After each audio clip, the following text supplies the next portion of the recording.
Hi, my name is Lindsay Connell, and this is my service learning project. The agency that was selected was Freedom Detox Facility in Gastonia, North Carolina. This was of a particular interest of mine as it is the only residential or inpatient detox center for drug and alcohol in the state. I have a lot of experience with drug-related overdoses and deaths in the emergency department as well as the intensive care unit. So I've spent a lot of my time in my nursing career just getting to know these patients in their acute stages of their relapses and withdrawals. So it was my prerogative to discover what kind of a treatment is effective and appropriate for these patients suffering from addiction. And that was my number one priority there. Population served is Freedom Detox serves the Carolinas, local to Gastonia and Charlotte, North Carolina. They are a drug and alcohol detox facility. They don't take minors, so anywhere from 18 years old and up. And this population is all from all walks of life. So to understand the needs of this population, I think, is to sympathize with their stories and their backgrounds. Many of these patients have suffered from oftentimes mental illnesses, to emotional abuse, to physical abuse.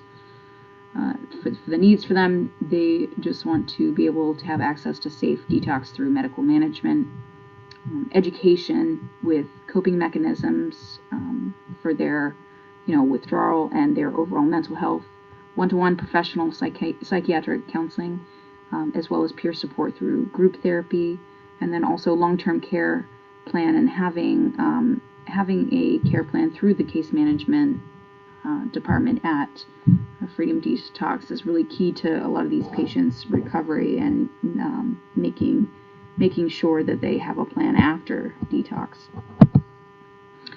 These are the amenities at Freedom Detox, so meeting their needs: medically monitored detoxification, medication consultations with physicians or physician assistants, and also nurse practitioners.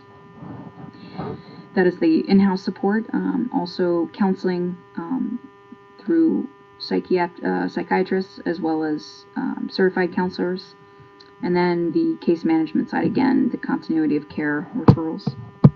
I want to go over some of the social issues that they experience as far as a population goes: access to unbiased medical care, homelessness, criminal involvement, as well as family and caregiver support.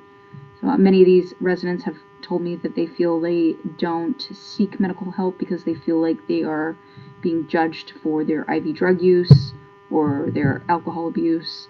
A lot of them can't hold a 9-to-5 job, so they feel because of their lack of sobriety, so they end up living on the streets. They aren't able to afford rent or a home. They often are using illicit drugs like heroin, so oftentimes they get arrested for either making a living off, supplying drugs or using illicit drugs, and then also their lack of family and caregiver support. And many of them reported burning bridges, burning, relationships, and having unhealthy connections, and family, losing family in their lives. My role in this has been to help destigmatize healthcare providers by showing them that we are just people, and we're just people here that have experienced, mental health issues and illnesses in our own families, and in substance abuse in our own families as well. So I hope that I was able to destigmatize those types of feelings with those residents that were there, and then also, as Freedom Detox, they help also place some of these patients into sober living facilities to help have at least a temporary spot for them when they leave the detox center. Some of the political issues: legalization of medical marijuana for alternatives for pain, and lack of drug and alcohol facilities. I feel that the role of the healthcare professional, we as nurses, can help lobby for legalizing medical marijuana to create alternatives for pain, so as to decrease the heroin or the opiate epidemic, and help create another an alternative for pain, but their need to turn to IV drug use or alcohol. Lack of drug and detox facilities. I feel like nurses should be able to lobby for this need, this imperative need, because of this epidemic. This is important to for this country, because there is not a lot of these facilities and the need is increasing every day. So to lobby at a state and federal level is important definitely for healthcare professionals and nurses. Some of their economic issues: income inequality, urban-rural divide, and access to resources, and then unemployment. A lot of these patients feel that they were doing work that and it was not commensurate with their pay, because there is a bias out there in the public with IV drug use or alcoholics. There is also an urban-rural divide as far as there being less access to these, even less access to these resources in the rural environment. But it does not mean that the need is not there. Also, I talked about unemployment, and a lot of these residents were talking about just how they can't hold the 9-to-5 job. So through my role with Freedom Detox, I was able to connect with these residents and hook them up with case management to apply for Medicare or Medicaid. We also got 2 of these residents referrals at the Department of Labor to help them find some more permanent work. Some cultural issues: homeopathic remedies used in religions or used in religious rites, civic constraints on alcohol, limited access to prescription drugs,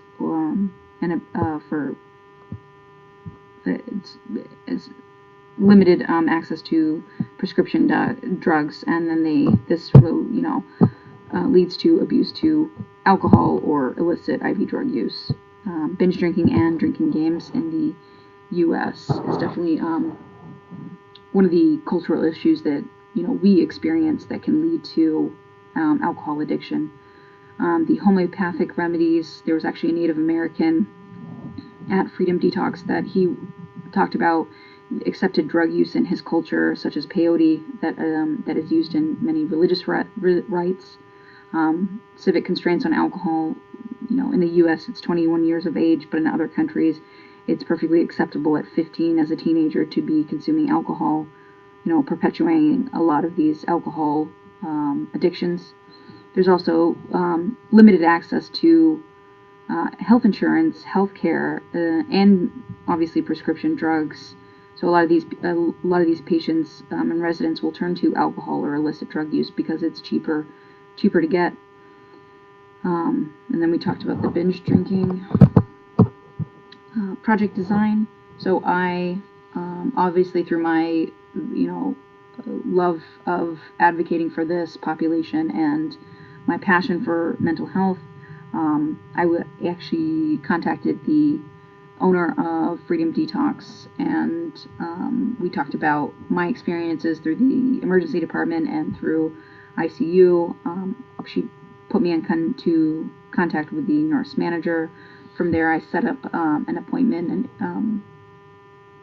to meet with her and view their facility. We went through some of my objectives in inserting myself as an RN, doing some clinical hours there, and we were able to talk about their needs as far as me contributing my time there. So from there, we were able to make some connection as far as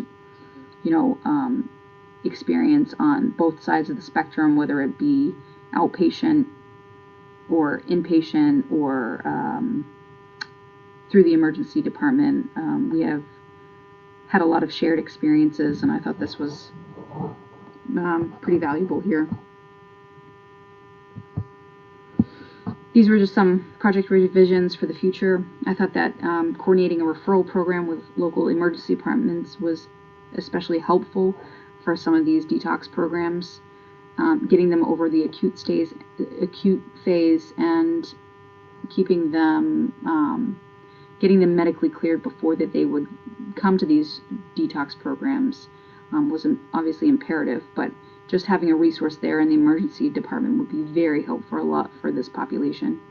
And then second here, creating a relationship with local nursing schools for a 1-week clinical rotation.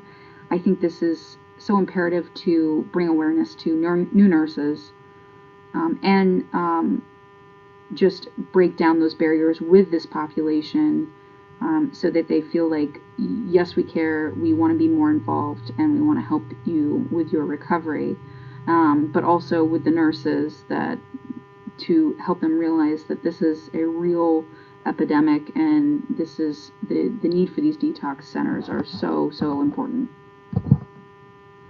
These are a couple of my objectives. By the end of this project, the learner will identify 3 inpatient interventions that will guide and aid the patient on a successful path to recovery. Number 1, providing a safe environment to detox through medical management. Number 2, help with anxiety and symptom control through medications. And 3, continued plan of care with a follow-up after a detox.